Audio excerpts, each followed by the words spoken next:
saldırıları, Gazze'ye yapılan saldırıları görmezden gelmediğimizi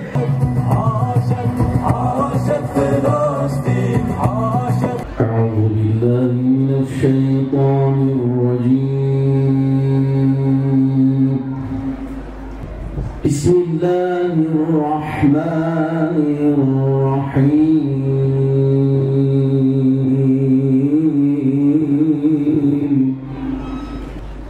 ولا تقولوا لمن يقتل في سبيل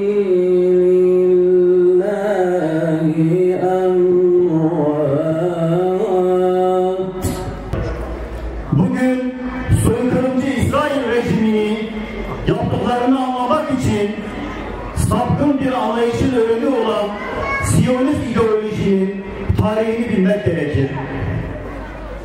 1982 yılında temeli atılan Siyonist işgal, 1897 yılında temeli atılan Siyonist işgal devletinin uzun vadeli arz-ı mevcut olarak ifade edilen ve tüm coğrafyayı işgal etmek temeli üzerine kurulu bir anlayışla İsrail kuruluverdi. 1917 Balfour Deklarasyonu ile resmen başlayan işgal ve katliam, 1948 yılında kurulan Siyonist terör rejimi ile sistematik bir hale dönüşüverdi.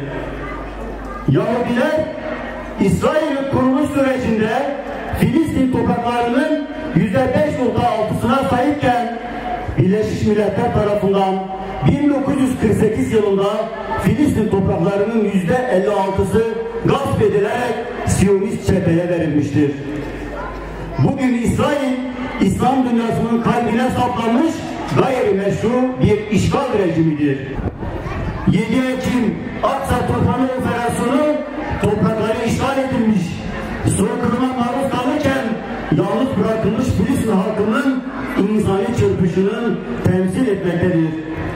Şehit Ahmet Yasin'in şahsında dirensek de öldürüyorlar, direnmesek de biz direnmeyi seçtik diyen Filistin halkının meşru temsilcisi Hamas, işgal, soykırım ve katliamlara karşı direnişe öncülük etmektedir. Arz-ı mevcut safsatasıyla sağlanan tutumunu Gazze, Batı Şeria ve tüm Filistin'den sonra Lübnan'a taşımıştır.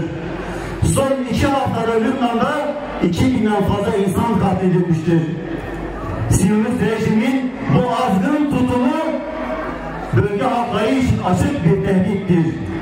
Kıbrıs ve Türkiye'ye doğru sıçrayacağı açık olan bu cüretkar tehdidin tüm dünyayı kaosa sürükleyebileceği görülmektedir.